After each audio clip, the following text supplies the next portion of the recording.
Fire has always been a symbol of power. It's a force that both gives and destroys. From the warmth of a campfire to the devastation of an inferno, fire is one of the oldest elements used by humans. But its transformation from a tool of survival to a weapon of war marks one of history's darkest chapters. In the beginning, fire was a friend. It was the protector that warded off predators, the heat that cooked our food, and the light that guided our way through the night. Early humans knew fire's potential. They understood its danger. But they also saw its power to create life.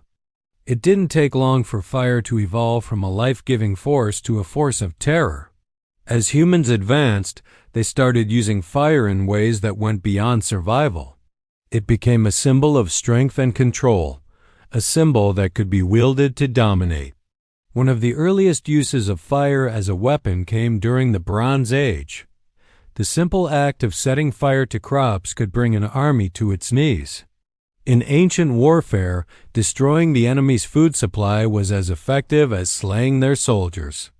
A field of fire could decimate entire civilizations, leaving nothing behind but ashes and fear.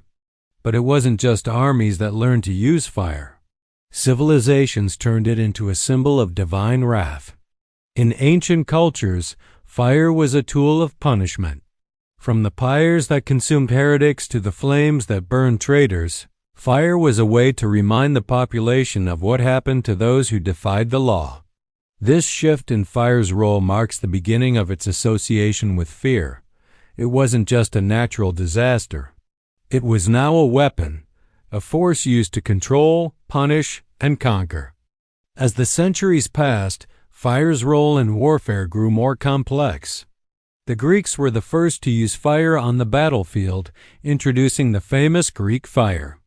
A deadly weapon that could burn on water, Greek fire was used in naval combat, devastating enemy ships.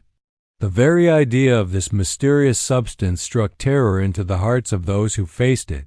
It was unstoppable. It was merciless. The terror wasn't just in the flames themselves, but in the unpredictability of their power.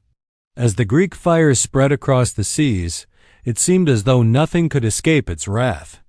It's a feeling that remains embedded in the history of fire, that nothing is safe when fire is unleashed. By the time of the Romans, fire became an essential part of siege warfare. Roman soldiers were skilled in using fire to destroy enemy fortifications.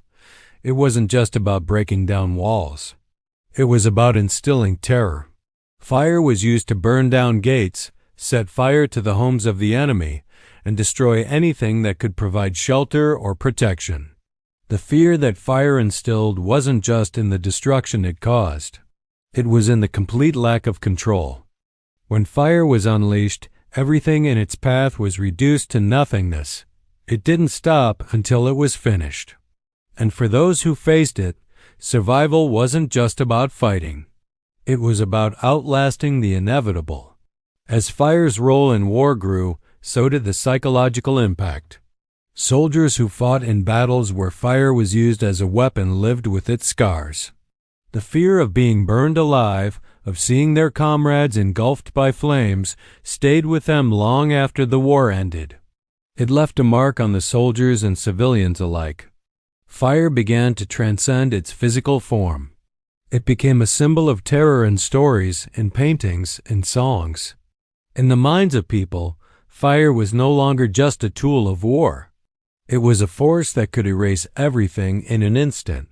And with that erasure came the deepest form of fear, the fear of being completely obliterated. In medieval times, fire became synonymous with witch hunts, with the Inquisition, with the execution of those who were different. To be burned alive was to be erased from the world. It wasn't just a death. It was a message. It was the ultimate form of punishment, and it left behind not just ash, but fear. The idea that fire could consume the body and soul left an indelible impression on generations to come. This terror of fire continued into the modern era. The 20th century saw the rise of napalm, a weapon of pure destruction that burned everything in its path. The firestorm caused by bombings in cities during World War II served as a reminder that fire was no longer just a natural disaster or a tool of war. It was now a psychological weapon, one that could break the will of entire populations. The fire didn't just destroy buildings. It destroyed the spirit. People who survived the bombings didn't just deal with physical scars. They lived with the memory of fire, of the screams, of the unimaginable destruction. As fire continued to evolve as a weapon, its psychological impact reached beyond the battlefield. It transcended the flames and entered the hearts and minds of entire populations. The fear of fire became woven into the fabric of modern warfare, reshaping how nations approached conflict. The Vietnam War introduced one of the most terrifying forms of fire as a weapon, napalm. Developed during World War II, napalm became infamous for its use in Vietnam, where it was dropped from planes, unleashing a wave of fire that consumed everything in its path. The horror of napalm wasn't just in its flames, but in the sheer helplessness it caused. Soldiers and civilians alike were faced with the terrifying reality that once napalm was released, there was no escaping it. The fire would burn through forests, villages, and bodies, leaving behind only charred remains. It was impossible to outrun, impossible to extinguish. Napalm's psychological impact on the world was just as profound as its physical destruction. The images of napalm attacks, especially the famous photograph of a young Vietnamese girl running, her skin burned by napalm, haunted the world. The terror of fire, of its merciless ability to destroy both body and spirit, became synonymous with the brutality of the war. This emotional trauma is not something that easily fades. Those who witnessed fire's wrath on the battlefield carried it with them long after the conflict ended. Soldiers who had experienced the horrors of fire in war spoke about the overwhelming feeling of helplessness. The fear of being consumed by flames was replaced by the fear of being forever haunted by them. Even in peace, fire's legacy lingers. Fire continues to symbolize not just destruction, but control.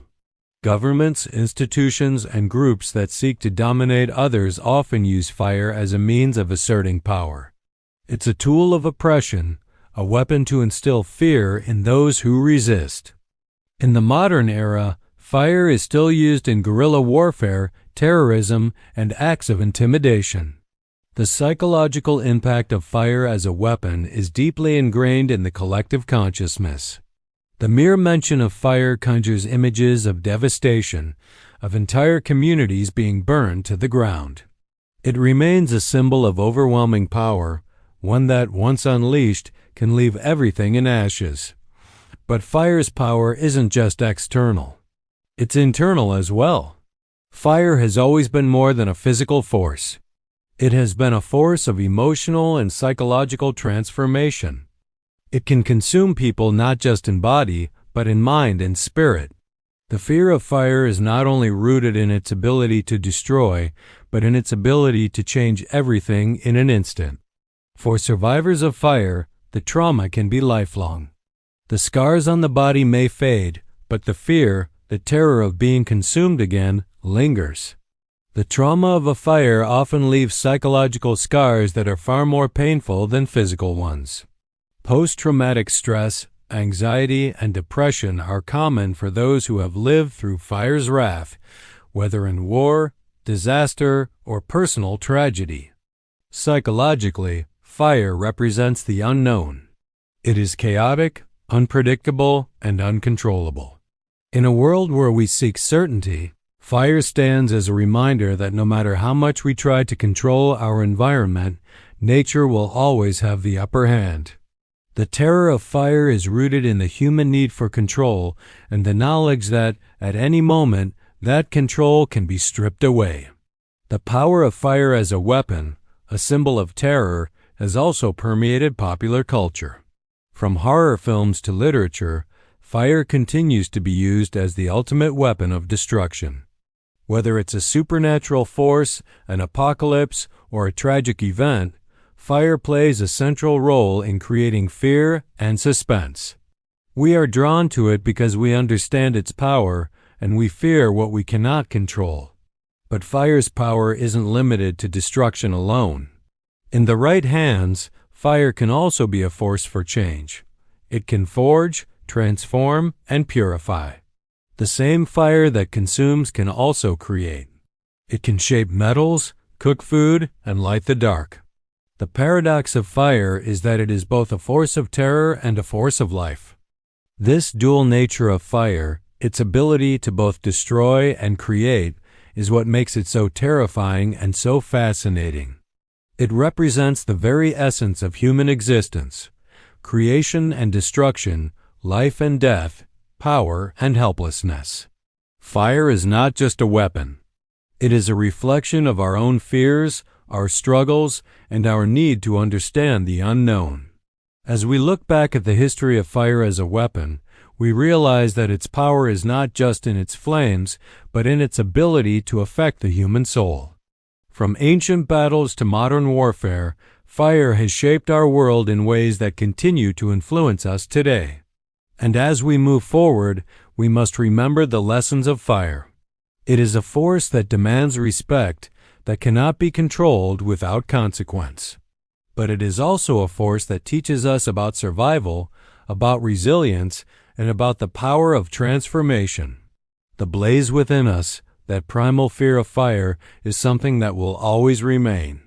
It is a reminder that we are fragile, that we are mortal, and that even in our greatest moments of power, we are never truly in control. Fire is both our enemy and our teacher, and in its glow, we see the best and worst of ourselves.